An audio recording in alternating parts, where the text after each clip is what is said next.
Chapitre 13 du retour du Seigneur de la terre d'Égypte. Les 7 années de pérégrination de Dieu en Égypte étaient accomplies. Un ange du Seigneur apparut en songe à Joseph et lui dit « Prenez l'enfant et sa mère et retournez en Israël, car ceux qui en voulaient à la vie de l'enfant sont morts. » Joseph prit donc l'enfant et sa mère et revint dans la Judée. Quand il y fut arrivé, apprenant qu'Archélaüs, fils d'Hérode, était roi, il craignit d'y demeurer, et sur un nouvel avis de l'ange, il se rendit en Galilée, à Nazareth. Ce retour eut lieu vers la fête de l'Épiphanie, c'est-à-dire le second jour, comme le porte le martyrologue. Ici, remarquez, ainsi qu'il a été déjà indiqué dans les précédentes méditations, comme le Seigneur accorde des consolations et des révélations, mais partielles et pas aussi complètes que le désir des fidèles le demanderait. C'est ce que vous pouvez observer actuellement dans 2 circonstances. D'abord, en ce que la communication a lieu pendant un songe et non ouvertement, et puis en ce que l'ange ne détermine pas d'une seule fois, mais dans 2 révélations différentes, le lieu où Joseph doit se rendre. La glose explique que, si le Seigneur a agi ainsi, c'était parce que la fréquence des visions donne plus de certitude.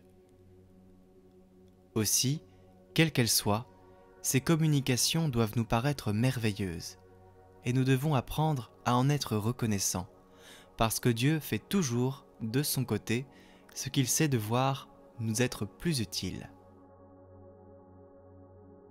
Maintenant, insistons sur le retour du Seigneur. Et à ce sujet, voyez quelle pieuse méditation vous pouvez faire.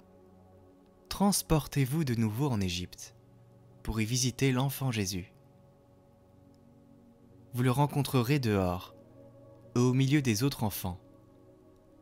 Et alors, il se détachera d'eux et viendra à vous, parce qu'il est de toute bonté, toute affabilité, toute courtoisie. Et vous, fléchissez les genoux et baisez ses pieds. Puis prenez-le entre vos bras et reposez-vous un instant avec lui. Peut-être alors vous dira-t-il « Nous avons reçu la permission de revenir dans notre patrie, et demain, nous devons nous mettre en route. Vous êtes venus bien à propos. Vous nous accompagnerez. » Répondez-lui alors avec joie que vous en êtes bien heureuse, et que vous ne souhaitez rien tant que le suivre partout où il ira, et prenez plaisir à converser de la sorte avec lui.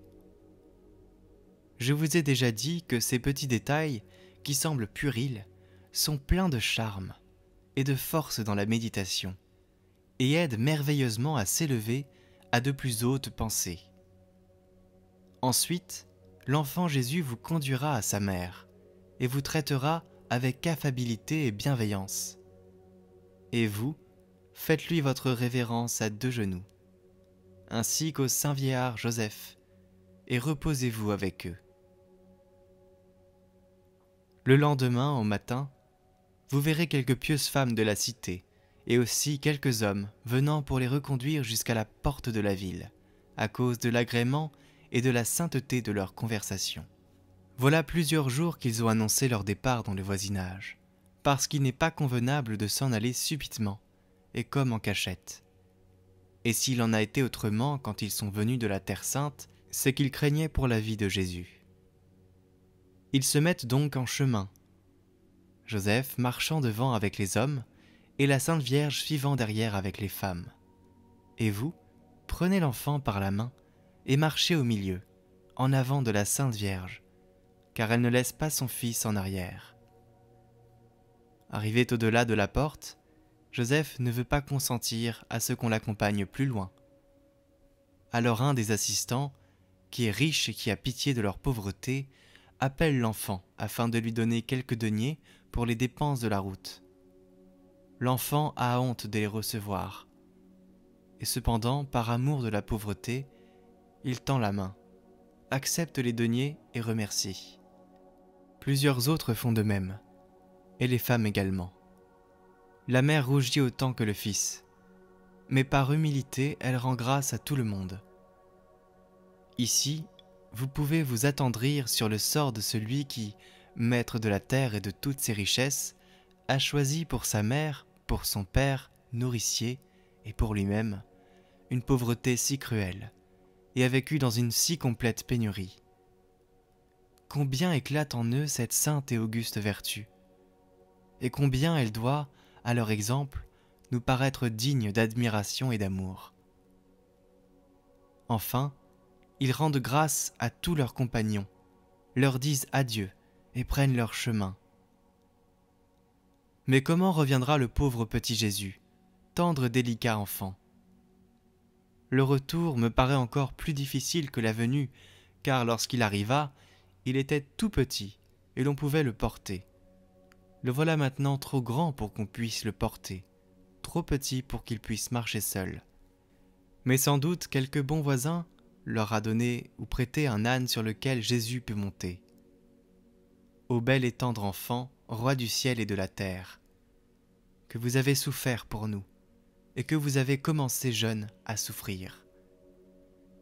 C'est bien de vous que le prophète a dit « Je suis pauvre, et dans les douleurs depuis ma jeunesse. » Les plus grands dénûments, les travaux les plus durs, les afflictions du corps vous avez tous subis avec une admirable constance, et vous vous êtes, en quelque sorte, haï vous-même par amour pour nous. Certes, cette seule épreuve que nous avons devant les yeux aurait dû suffire pour notre rédemption. Prenez donc l'enfant Jésus, placez-le sur l'âne, et conduisez-le fidèlement. Quand il voudra descendre, prenez-le dans vos bras, et tenez-le jusqu'à ce que vienne sa mère, qui marche un peu plus lentement ou un peu de côté. Alors l'enfant ira vers elle, et la mère trouvera un grand repos à prendre son fils. Ainsi ils vont en traversant le désert, par où ils sont venus. En chemin, vous aurez bien des occasions de souffrir avec eux, car ils ont bien peu de relâche. Regardez-les comme ils sont fatigués, et vaincus par la lassitude, tant du jour que de la nuit. Quand ils furent parvenus aux confins du désert, ils y rencontrèrent Jean-Baptiste, qui avait déjà commencé à faire pénitence, bien qu'il n'eût commis aucun péché. On assure que le lieu où Jean baptisait est celui où les enfants d'Israël traversèrent le Jourdain quand ils arrivèrent de l'Égypte, par la solitude, et que c'est près de cet endroit que Jean s'était retiré. Aussi est-il possible que l'enfant Jésus l'y ait rencontré à son retour.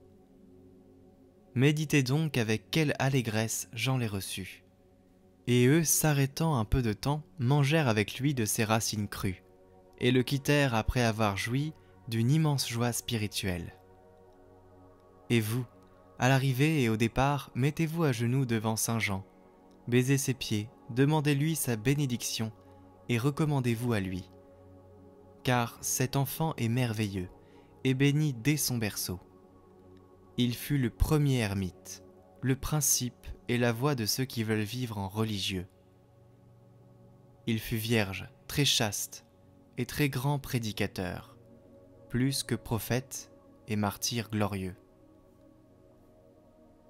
Ayant traversé le Jourdain, la Sainte Famille descendit chez Élisabeth, où ce fut une grande joie et une grande fête de la voir. C'est là que Joseph, ayant appris que le fils d'Hérode régnait en Judée, eut crainte et reçut en songe l'avis de l'ange, d'après lequel ils allèrent en Galilée, à Nazareth. Voilà donc que nous avons ramené l'enfant Jésus d'Égypte. Aussitôt, les sœurs de Notre-Dame, ses parents, ses amis accoururent pour leur faire visite. Et eux, ils se reposent à Nazareth, et y reprennent leur vie de pauvreté. Depuis lors jusqu'à la 12e année de l'enfant Jésus, on ne lit rien de lui. On dit cependant, et cela est vraisemblable, qu'il y a encore à Nazareth une fontaine où Jésus allait puiser de l'eau pour sa mère. L'humble Seigneur rendait en effet de pareils services à Notre-Dame, car elle n'avait pas d'autre serviteur. Ici, vous pouvez penser que Jean l'évangéliste venait souvent le voir avec sa propre mère, qui était sœur de Notre-Dame. Il avait alors 5 ans, car on lit qu'étant mort 76 ans après la passion du Seigneur, il était âgé de 86 ans. Ainsi, à l'époque de la Passion, il avait 31 ans, tandis que le Seigneur en avait 33, ou un peu plus. Et comme Jésus en comptait 7 à son retour, Jean en avait bien 5. Regardez-les, conversant ensemble, autant que le Seigneur vous le permettra. C'est lui qui fut ensuite le disciple que Jésus aimait particulièrement.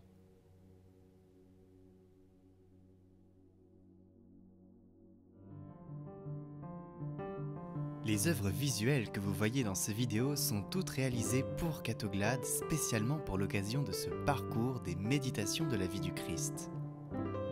Une œuvre par chapitre représentant une scène qui sera en vente en édition limitée de 5 à 10 exemplaires numérotés. Vous pouvez les commander sur notre site internet en lien en description. Soutenez la mission Catoglade.